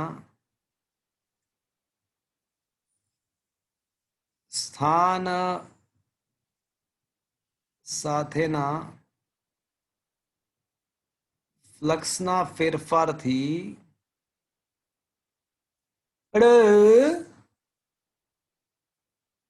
ઈએમએફ. ચલો એને E2 કહું. હવે ફેરેડેનો નિયમ કઈ બદલાઈ ના શકીએ. ફેરેડેનો નિયમ તો આપણે બદલાવી જ ના શકીએ, એ તો યથાવત રહેશે. પણ હું શું કરીશ ખબર છે મિત્રો? dx વડે ગુણું અને dx વડે ભાગું, એવું તો કરી શકું ને મિત્રો?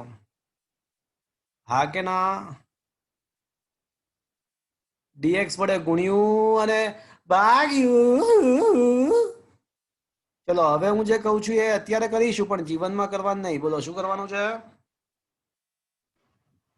અંદર વાળી બહાર, બહાર વાળી અંદર. બહાર વાળી અંદર, અંદર વાળી બહાર, પણ જીવનમાં કરવાનું નહીં હા મિત્રો. તો આ થઈ જશે -d⁵/dx. જો સ્થાન સાથેનો ફેરફાર થઈ ગયો ને ફ્લક્સનો, અને ગુણ્યા થઈ જશે dx/dt. શું મિત્રો આ સમજમાં આવ્યું? તો -ddx ઓફ AB, ફ્લક્સ તો AB જ છે, અને ગુણ્યા વેગ લખી નાખો તો ચાલશે મિત્રો? dx/dt તો વેલોસિટી થઈ જશે. હા સર. શું મિત્રો મજા આવી? આ દાખલામાં સમજમાં આવ્યો મિત્રો? હા. તો મિત્રો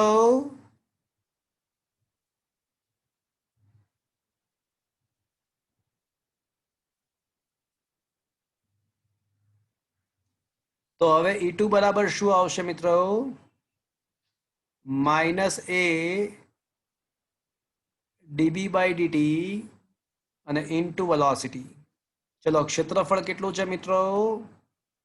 144 10⁻⁴ ઘાત ગુણ્યા, ચલો dB/dt શું છે મિત્રો? dB/dt dB શું આવશે? dx આવશે. તો dB/dx શું છે મિત્રો? -10⁻⁻3. પણ મિત્રો આ છે ને ટેસ્લા પ્રતિ સેન્ટીમીટર છે, પ્રતિ મીટરમાં કન્વર્ટ કરવાની જરૂર નથી. પૂછો ક્યું? કારણ કે વેગ પાછો શેમાં છે જુઓ તો? વેગ શેમાં છે? સેન્ટીમીટરમાં જ છે, એટલે બધું છેદમાં સેન્ટીમીટર પર સેકન્ડ. હા, છેદમાં સેન્ટીમીટર, અંશમાં સેન્ટીમીટર કેન્સલ થઈ જશે. ચલો 144 × 8 કરો તો શું આવે છે મિત્રો? 144 ગુણ્યા 8 કરો ને, શું આવે છે? માઇનસ માઇનસ તો પ્લસ થઈ જશે. 1152 11 તો 11.52 અને ગુણ્યા 10⁻5 વોલ્ટ. ચલો મિત્રો, આપણને E1 મળી ગયું, E2 મળી ગયું. તો ઉદ્ભવતું કુલ પ્રેરિત EMF, ઉદ્ભવતું કુલ પ્રેરિત EMF મિત્રો કેટલું આવશે? E1 plus E2 by R. હા, ના ના, પ્રેરિત EMF ની જ વાત છે ભાઈ, પ્રવાહની વાત નથી. હજી તો પ્રેરિત EMF શોધી રહ્યા છીએ. તો સરવાળો 11.52 પ્લસ 1.44 કરો તો મિત્રો 1296 ગુણ્યા 10⁻5. 12.96 ગુણ્યા 10⁻5 વોલ્ટ. અને હવે મિત્રો આપણો ટાર્ગેટ એવો છે કે પ્રેરિત પ્રવાહ. તો પ્રેરિત પ્રવાહ તમારે શોધવો હોય તો નેટ EMF ને અવરોધ વડે ભાગી નાખો. અહીંયા નેટ EMF નો સરવાળો કર્યો, એ ખ્યાલ આવ્યો ને તમને મિત્રો? પણ જરૂરી નથી કે સરવાળો જ થાય, બાદ બાકી પણ શક્ય છે. એકને કારણે વધતું હોય ને એકને કારણે ઘટતું હોય તો બંને EMF વિરોધક સ્થિતિમાં આવે તો બાદ બાકી પણ કરવી પડે. અહીંયા ફોર્ચ્યુનેટલી સરવાળો થશે. બસ, તો હવે પ્રેરિત પ્રવાહ મળી જશે. ચલો, પ્રેરિત પ્રવાહ સમથિંગ એમ્પિયર મળી જશે. હવે કોઈ મને કહેશે આ પ્રેરિત પ્રવાહની દિશા સમઘડી હશે કે વિષમઘડી હશે? ચલો, કોઈ વિચારીને મને કહેશે. આકૃતિ જોવી પડશે તમારે, આકૃતિ જોઈને જવાબ આપવો પડશે. સમઘડી. ચલો, સમઘડી કેમ?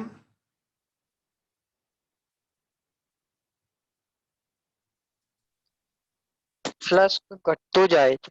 હા, તો ફ્લક્સ કયું ફ્લક્સ? બહાર આવતું ફ્લક્સ કે અંદર જતું ફ્લક્સ? બહાર આવ. સમઘડી આવશે.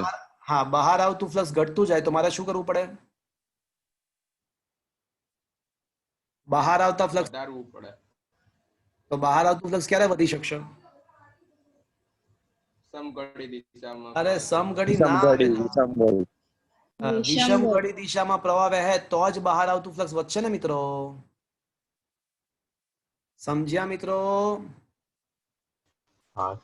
એટલે પ્રેરિત પ્રવાહની દિશા વિષમઘડી આવશે, કારણ કે તો જ જો અત્યારે બહાર આવતું ફ્લક્સ ઘટતું જાય, જો ડોટ વાળું ફ્લક્સ ઘટતું જાય છે તો મારે બહાર આવતા ફ્લક્સને વધારવું પડે.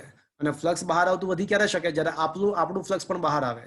અને આપણું ફ્લક્સ બહાર કાઢવા માટે વિષમઘડી દિશામાં પ્રવાહ વહેવડાવવો પડશે. શું મિત્રો આ સમજમાં આવ્યું? શું આ દાખલો હા સર. આવ્યો મિત્રો? એકદમ જકાસ. Is it clear? શું આ દાખલો સમજમાં આવ્યો? હા સર. ચલો મિત્રો, એકદમ આના કરતા પણ એક સરસ દાખલો હવે લેવાનો છે. આના કરતા પણ એક સરસ દાખલો લેવાનો છે. સ્વાધ્યાયના દાખલા નંબર 1 પર આવી જાઓ. સ્વાધ્યાયનો ફર્સ્ટ ન્યુમેરિકલ. એમાં શું છે કે તમારે 4 કિસ્સામાં પ્રેરિત પ્રવાહની દિશા જ શોધવાની છે. 4 કિસ્સામાં છેલ્લે તો પ્રેરિત પ્રવાહની દિશા જ શોધવાની છે. એટલે 4 કિસ્સામાં આપણે લેન્ઝનો નિયમ જ વાપરવાનો છે. અને લેન્ઝનો નિયમ શું કહે છે કે પ્રેરિત પ્રવાહની દિશા હંમેશા એવી રીતે હોય કે ફ્લક્સના ફેરફારનો વિરોધ કરે અથવા અપોઝિટ ડિરેક્શનમાં હોય. ચલો, સૌથી પહેલા આકૃતિ નંબર 1 દેખાય છે મિત્રો તમારા મોબાઈલમાં? આકૃતિ નંબર 1. શું તમારા મોબાઈલમાં આકૃતિ નંબર 1 દેખાય છે સ્વાધ્યાયના પહેલા દાખલાની? હા સર. મારા ક્વેશ્ચનનો આન્સર આપો. મારા ક્વેશ્ચનનો આન્સર આપો. મારો ક્વેશ્ચન એવો છે કે આ સાઉથ પોલ તમે ગુચલાની સામે રાખો છો અને સામે ગતિ કરાવો છો, તો ગુચલામાં શું ઉત્પન્ન થવું જોઈએ? સાઉથની સામે વિરોધ કરવાનો છે હંમેશા. નોર્થ. સાઉથ. નોર્થ ઉત્પન્ન થાય ને તો ખેંચવા, ગુચલું ચુંબક ખેંચાવા માંડે અને મફતમાં ઉર્જા મળવા માંડે. તો સાઉથની સામે શું આવવું જોઈએ? સાઉથ. સાઉથ. અને સાઉથ આવવાનો મતલબ કે પ્રવાહ કઈ દિશામાં વહેશે? સમઘડી. સમઘડી. પ્રવાહ ફરજિયાતપણે આ રીતે સમઘડી દિશામાં વહેશે મિત્રો. હા કે ના? હા સર. તો આ પ્રવાહ આ રીતે સમઘડી દિશામાં વહેવડાવો તો હવે સ્પષ્ટ રીતે માલુમ પડે છે કે પ્રવાહ આ રીતે વહેશે. શું મિત્રો આ સમજમાં આવ્યું? જુઓ તો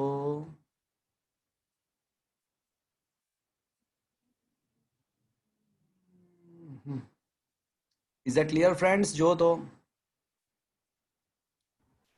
પ્રવાહની દિશા કઈ હશે? ભ્રમણની જો તો પ્રવાહના વહેવાની દિશા જો તો can I say it is from Q to R, Q to R, R to P, P to Q. બરાબર છે મિત્રો? જુઓ તો જવાબ આવી જાય છે. જુઓ તો હા સર. શું મિત્રો તમને આ સમજમાં આવ્યું? હા સર. Is it okay? સમઘડી સાઉથને તમે નજદીક લાવીને ગતિ કરાવો તો સાઉથ તરફનો છેડો સાઉથ જ બને, અને એ પ્રમાણે વિચારતા ખબર પડી કે આકૃતિઓ થોડી એનલાર્જ કરીને જોવી પડશે તો જ આવડશે. તો એ સાઉથની સામે સાઉથ રાખીને પ્રવાહને વહેવડાવ્યો તો ખબર પડી કે ક્યુ થી આર થી પી થી ક્યુ છે, ક્યુ થી આર થી પી થી ક્યુ દિશામાં વહેશે. શું મિત્રો આ સમજમાં આવ્યું? હા sir. Is it okay friends? ચલો હવે આકૃતિ નંબર 2 ની વાત કરીએ. ચલો પહેલો ક્વેશ્ચન નો આન્સર ખબર પડી મિત્રો? હા. હા સર. ચલો સેકન્ડ વન. શું તમારા મોબાઈલની અંદર આ સેકન્ડ વન ની આકૃતિ તમને દેખાઈ રહી છે મિત્રો? હા. ઓકે. સૌથી પહેલા છે ને હું ગુચલા 1 નો વિચાર કરું છું, એટલે મને કન્ફ્યુઝન ના થાય, મને કોઈ કન્ફ્યુઝન ના રહે એટલા માટે ટેમ્પરરી ગુચલા 2 ને હું ભૂલી જાઉં છું.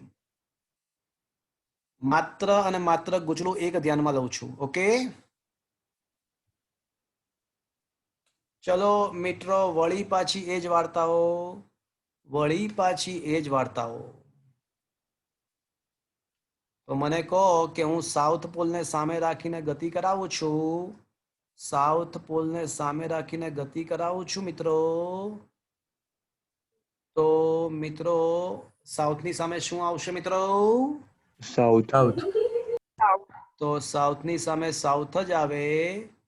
તો પ્રવાહને સમઘડી દિશામાં વહેવડાવો, વહેવડાવો, વહેવડાવો. તો મિત્રો આ પ્રવાહને આ રીતે વહેવડાવવો હોય તો આ ક્યુ માંથી દાખલ કરવો પડે, તો પછી પણ એ અંદર આવશે આ રીતે તો જ દાખલ થઈ શકશે ને મિત્રો? સમજમાં આયા બાદ સમજ મેં? તો પ્રવાહની દિશા શું હશે મિત્રો? પી થી આર, આર થી ક્યુ અને ક્યુ થી પી. અથવા એવું ના લખવું હોય તો ક્યુ થી પી, ક્યુ થી પી, પી થી આર, આર થી ક્યુ, જે બે માંથી ગમે તે એક આન્સર આપ્યો હશે. આવે છે મિત્રો? બરાબર છે? જુઓ તો સોલ્યુશન. હા સર. હા સર. શું આ સમજમાં આયા બાદ સમજ મેં? હા સર. ચલો હવે છે ને હું ગુચલા 1 ને ભૂલી જાઉં છું, હવે માત્ર ગુચલા 2 નો વિચાર કરીએ છીએ. હવે ગુચલા 1 ને ભૂલી જઈએ, ગુચલા 2 નો વિચાર કરીશું મિત્રો.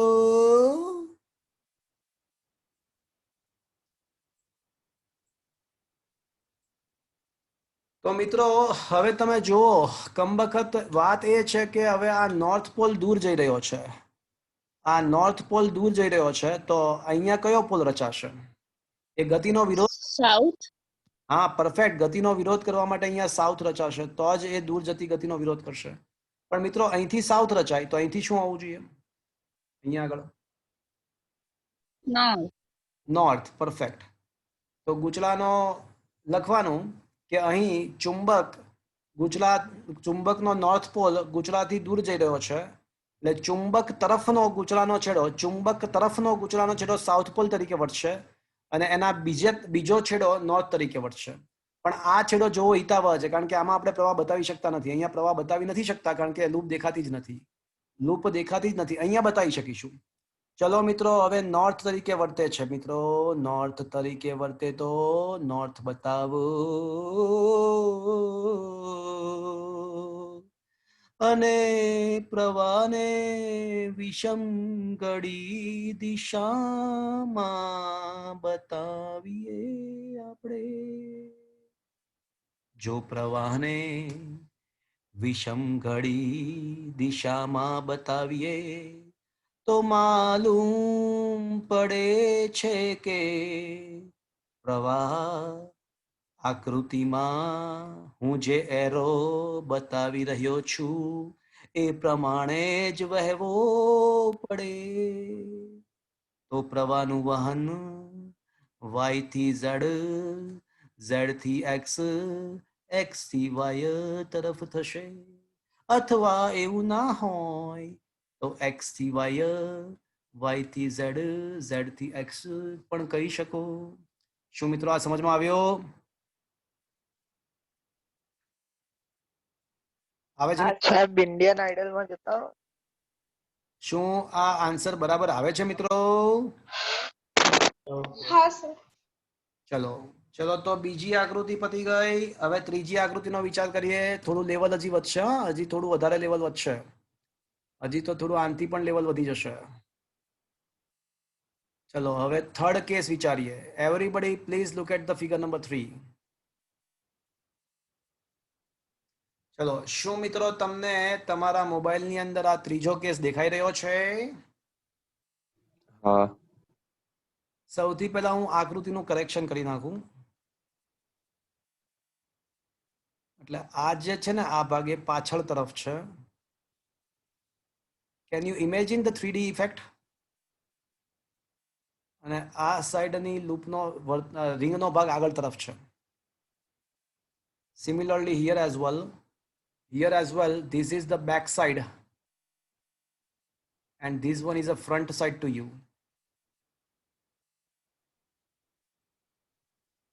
ચલો હવે મિત્રો આ કળ હમણાં જ બંધ કરું છું. ચલો જેવી કળ બંધ કરશો એટલે શું થશે કે પ્રવાહનું વહન સ્ટાર્ટ થશે, ધનમાંથી બહાર નીકળે અને ઋણમાં દાખલ થાય એ રીતે પ્રવાહ વહેશે. ચલો હવે મિત્રો તમે હું જે બોલું છું ધ્યાનથી સાંભળજો. આ જે ગૂંચળું એક છે ને એમાં પ્રવાહની દિશામાં આંગળીઓ રાખો તો તમારો અંગૂઠો ડાબી બાજુ જશે કે જમણી બાજુ જશે? પ્રવાહ જે રીતે વહી રહ્યો છે એ રીતે આંગળી જમણો, ડાબી બાજુ. પરફેક્ટ. જે રીતે પ્રવાહ વહી રહ્યો છે એ પ્રમાણે વિચારતા આંગળીઓ પ્રવાહની દિશામાં રાખીશું તો આપણો અંગૂઠો ડાબી બાજુમાં જશે, અર્થાત ચુંબકીય ક્ષેત્ર જે છે એ ડાબી બાજુમાં હશે અને એ જ ચુંબકીય ક્ષેત્ર બધે જ ડાબી બાજુમાં હશે. અહીંથી પણ પહેલા ગૂંચળા સાથે સંકળાયેલું ફ્લક્સ પણ આ રીતે ડાબી બાજુમાં હશે. શું મિત્રો આ સમજમાં આવ્યું? શું આ મિત્રો સમજમાં આવ્યું? હા સર. ગૂંચળા એક સાથે સંકળાતું ફ્લક્સ પણ ડાબી બાજુ હશે કારણ કે ચુંબકીય ક્ષેત્રની દિશા ડાબી બાજુ છે. ચલો હવે જેવી હું સ્વિચ ચાલુ કરીશ એટલે ગૂંચળા 2 જે ગૂંચળું 2 છે, ગૂંચળા 2 માં જે ડાબી બાજુ જે ફ્લક્સ સંકળાયું છે, પહેલા તો હતું જ નહીં, પહેલા તો એ ફ્લક્સ હતું જ નહીં, પણ હવે એ ડાબી બાજુનો ફ્લક્સ માટે શું કહી શકાય મિત્રો? જેવી સ્વિચ ચાલુ થશે એટલે ડાબી બાજુ સંકળાતું ફ્લક્સ થોડા સમય માટે વધશે કારણ કે પ્રસ્થાપિત થશે, ઝીરોમાંથી અચાનક પ્રસ્થાપિત થશે. તો આ ગૂંચળા નંબર 2 માં ડાબી બાજુ સાથે સંકળાતું ફ્લક્સ વધતું જાય તો આપણું પ્રેરિત EMF શું કરવાનો ટ્રાય કરશે? એ ડાબી બાજુ થતું ફ્લક્સ જે વધતું જાય છે એને ઘટાડવાનો ટ્રાય કરશે. હા કે ના? હા. તો પોતાનું ફ્લક્સ કઈ રીતે પેદા કરશે? તો પછી ડાબી બાજુ દાખલ થતું ફ્લક્સ વધતું, સ્વિચ ચાલુ કરતા ડાબી બાજુ દાખલ થતું ફ્લક્સ વધતું જાય તો આપણું જે પ્રેરિત EMF છે એ શું કરવાનો ટ્રાય કરશે? પોતાનું ફ્લક્સ કઈ રીતે ઉત્પન્ન કરશે? વિષમઘડી દિશામાં. નહીં, વશમઘડી નહીં. એવું કહી શકાય કે પોતાનું ફ્લક્સ જમણી બાજુ ઉત્પન્ન કરશે કારણ કે મારે ડાબી બાજુનું ફ્લક્સ ઘટાડવું છે. તો ડાબી બાજુનું ફ્લક્સ મારે ઘટાડવું હોય તો પ્રેરિત પ્રવાહ પોતાનું ફ્લક્સ જમણી બાજુ પેદા કરશે. એટલે આ જે રેડ કલરની જે લાઈન છે એ પોતાનું ફ્લક્સ છે અને એ જમણી બાજુ પેદા કરવા માટે પ્રવાહ કઈ રીતે હોવો જોઈએ? આ સાઈડથી દેખતા અહીંથી દેખી રહ્યા છો, આપણે અહીંથી દેખી રહ્યા છો. તો જો હું જે આકૃતિ દોરું છું એ બરાબર છે મિત્રો? જુઓ તો તમે, જો હું આ રીતે પ્રવાહ ઉત્પન્ન કરું તો આંગળીઓ પ્રવાહની દિશામાં રાખો તો મિત્રો જુઓ તો સેટ થઈ જાય છે. આ તીરની રેડ કલરના તીર સેટ થઈ જાય, જુઓ તો. ના સર, ના થાય. ના થાય, ઉલટું થઈ ગયું. એટલે મેં જે બતાવ્યું એ ખોટું બતાવી દીધું.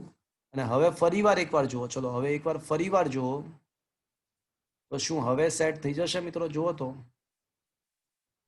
બરાબર.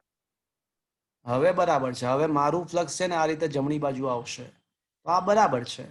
તો પ્રવાહની દિશા કઈ થઈ મિત્રો? તો પછી મારા પ્રવાહની દિશા y થી z, વિષમ જવા દો, y થી z, z થી x અને x થી y છે. કયો ઓપ્શન બરાબર છે? જુઓ તો મિત્રો.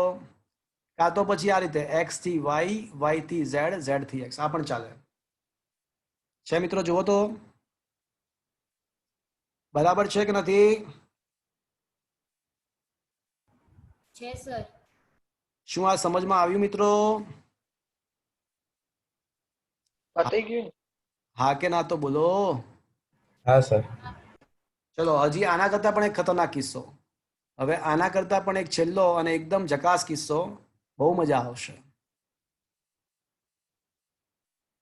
ચલો શું મિત્રો તમને આ આકૃતિ દેખાઈ રહી છે? હા સર. હવે છે ને થોડું પાછું આમ કરેક્શન કરી નાખીએ, તમને બેક સાઈડ કઈ છે ને ફ્રન્ટ સાઈડ કઈ છે ખ્યાલ આવી જાય. તો હવે તમને ખ્યાલ આવી ગયો મિત્રો. આ જે સાઈડ છે ફ્રન્ટ સાઈડ છે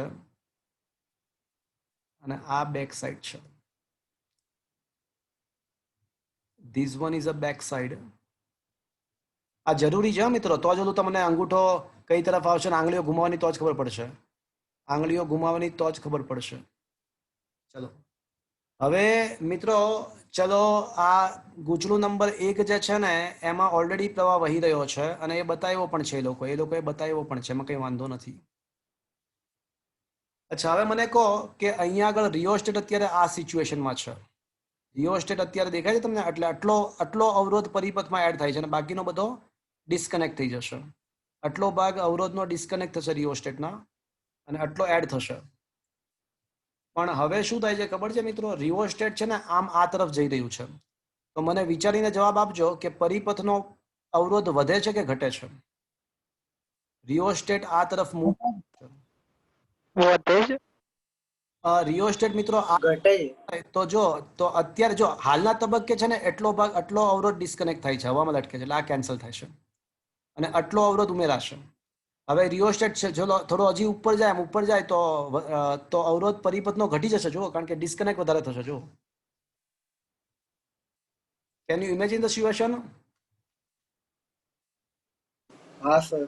રિયોસ્ટેટની પોઝિશન તમે ફેરફાર કરો અને જે પ્રમાણે એરો છે એ પ્રમાણે લઈ જાઓ તો પરિપથનો અવરોધ ઘટશે. તો પરિપથનો અવરોધ ઘટે તો પ્રવાહ માટે શું કહી શકાય? વધશે. વધશે. પણ ચલો બધા જ લોકો જે પ્રમાણે પ્રવાહ વહી રહ્યો છે એ પ્રમાણે આંગળીઓ ગોઠવો તો, અને અંગૂઠો કઈ તરફ જાય છે જુઓ તો મિત્રો. ડાબી બાજુ. અંગૂઠો ડાબી બાજુ જશે મિત્રો? હા કે ના? હા સર. હા. તો આનું જે ચુંબકીય ક્ષેત્ર છે એ ડાબી બાજુની સાઈડ છે અને અહીંથી પણ ડાબી બાજુ જ જશે, અહીંથી પણ ડાબી બાજુ જ જશે. એટલે આને સંકળાતું ફ્લક્સ પણ ડાબી બાજુ છે. પણ જેમ મિત્રો રિયોસ્ટેટની પોઝિશન ચેન્જ થશે તેમ અવરોધ ઘટશે, પ્રવાહ વધશે, એટલે આ ચુંબકીય ફ્લક્સ પણ વધશે. તો મિત્રો ડાબી બાજુ જતું ચુંબકીય ફ્લક્સ વધતું જાય છે બીજા ગૂંચળામાં. તો પ્રેરિત ઈએમએફ લેન્ઝના નિયમ અનુસાર આ બીજા ગૂંચળામાં ડાબી બાજુ દાખલ થતું ફ્લક્સ વધતું જાય છે. તો મારે શું કરાવવું પડશે? મારે ડાબી બાજુ જતું ફ્લક્સને ઘટાડવું પડશે. એટલે મારે કઈ તરફ ફ્લક્સ ઉત્પન્ન કરવું પડશે? જમણી બાજુ. જમણી બાજુ ઉત્પન્ન કરવું પડશે. તો હવે વિચારો કે હું પ્રવાહને કઈ રીતે વહેવડાવું કે જેથી કરીને મારું પ્રેરિત ચુંબકીય ક્ષેત્ર જમણી બાજુ હોય. તો ધારી લે, ચલો Right. પહેલા ધારી લઈએ, આ રીતે ધારી લઈએ. ચલો આ દિશા સાચી છે જુઓ તો. મેં ના. એ પ્રમાણે આંગળીઓ ઘુમાવો તો અંગૂઠો ડાબી બાજુ જશે, એટલે એનો મતલબ કે મારી ધારણા ખોટી છે. તો હવે એના કરતા ઉલટું ધારીએ મિત્રો. શું હવે મારી ધારણા સાચી બનશે? જુઓ તો મિત્રો. હા. હવે બરાબર છે જુઓ તો મિત્રો. હવે મારી આંગળીઓ આ રીતે હું ઘુમાવું તો બરાબર પરફેક્ટ છે. તો પ્રવાહ કઈ રીતે વહેતો હશે મિત્રો? સર Y થી Y Z, થી Z થી Z, Z થી X, X થી Y. મિત્રો આ સમજમાં આવ્યો? હા બોલો. સર બોલો. આઈરે ફ્રન્ટ સાઈડમાં તમે બતાડેલી છે શું કહો છો? આગળની જે તમે ફ્રન્ટ સાઈડ બતાડી છે તો ફ્લક્સ ડાબી બાજુ જ જશે આમાં અચ્છા તો અચ્છા લેટ મી હા સાચી વાત છે. ફ્રન્ટ સાઈડ ઓલી અલગ છે મિત્રો, અલગ છે ફ્રન્ટ. વાત સાચી છે, ફ્રન્ટ સાઈડ અલગ છે. એકવાર ફરીથી વિચારો. એકવાર ફરીથી ફ્રન્ટ સાઈડ અલગ છે મિત્રો. લોચા પડી ગયા છે. હા ફરીથી ડાબી બાજુ ફ્લક્સ જઈ રહ્યું છે ને વધતું જાય છે, તો મારું ફ્લક્સ છે ને એ જમણી બાજુ હોવું જોઈએ. એ વાત 100% સાચી, પણ ફ્રન્ટ સાઈડ અલગ છે એટલે આકૃતિમાં થોડુંક હજી મજા કરવી પડશે. તો આકૃતિમાં મજા કરવા માટે હું થોડું આમ કરું છું. વાત સાચી છે, એકદમ સહી પકડે હો. ચલો આમ. હવે વિચારો. હવે છે ને મારે મિત્રો હવે એક કામ કરીએ, આપણે આ રીતે વિચારીએ તો આ ફ્લક્સ સેટ થઈ જાય છે. એકવાર જાતે વિચારી લઈએ. ચલો આ રીતે પ્રવાહ વિચારીએ, અને આ ફ્રન્ટ સાઈડ છે મિત્રો, આ ફ્રન્ટ સાઈડ છે, ફ્રન્ટ બેક નું મહત્વ છે. તો હવે મિત્રો બરાબર થશે, જુઓ તો. હા બરાબર થઈ જશે, જો. Is that clear friends? જુઓ તો બરાબર છે, હવે બરાબર થશે. Is that clear? હા સર. એટલે આ સાચી વાત છે. તો પ્રવાહ કઈ તરફ હશે મિત્રો? y થી x, x થી z, z થી y આવશે, અથવા x થી z, z થી y, y થી x. આ બે માંથી કોઈ એક આન્સર આવશે. હવે બરાબર જુઓ તો આન્સર આવી જાય છે મિત્રો.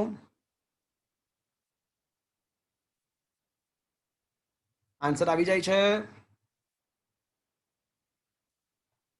અરે મારો અવાજ આવે છે મિત્રો?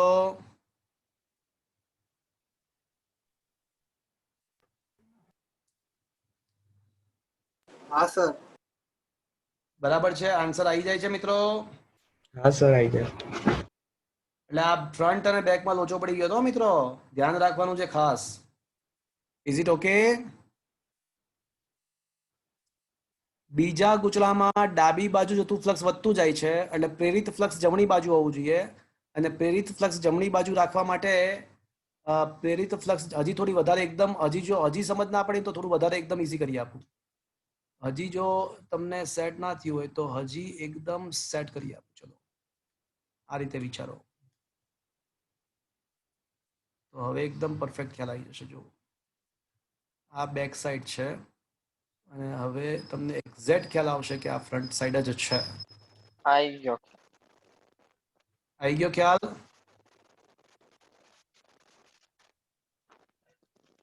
Is it clear now? Yes sir. Okay. તો મિત્રો એકદમ મજાની વાત કરીએ આપણે આજે. એકદમ મજા આવી ગઈ. આવીને મજા મિત્રો?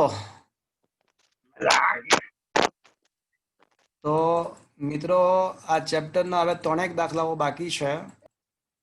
ઉદાહરણ તો બધા પતી ગયા. સ્વાધ્યાયનો એક 14મો દાખલો બાકી છે. 13 સુધી પતી ગયા છે. સ્વાધ્યાયનો 15મો થઈ ગયો. 16 ને 17, 14, 16 અને 17 આ 3 દાખલાઓ બાકી છે. પરમદાળ. આ ચેપ્ટર સમગ્રતયા સંપૂર્ણપણે ફિનિશ્ડ થઈ ગયું છે. આવતા લેક્ચરમાં 3 દાખલાઓની ડિસ્કશન કરી અને એમસીક્યુ ડિસ્કસ કરીશું, અને એના પછીના લેક્ચરમાં તમારા ડાઉટ્સના એમસીક્યુ સોલ્વ કરાવી નવું ચેપ્ટર સ્ટાર્ટ કરીશું. તો ફ્રેન્ડ્સ આજનો સેશન અહીંયા રાખીએ છીએ. આજનું સેશન અહીંયા અંત કરીએ છીએ. Thank you.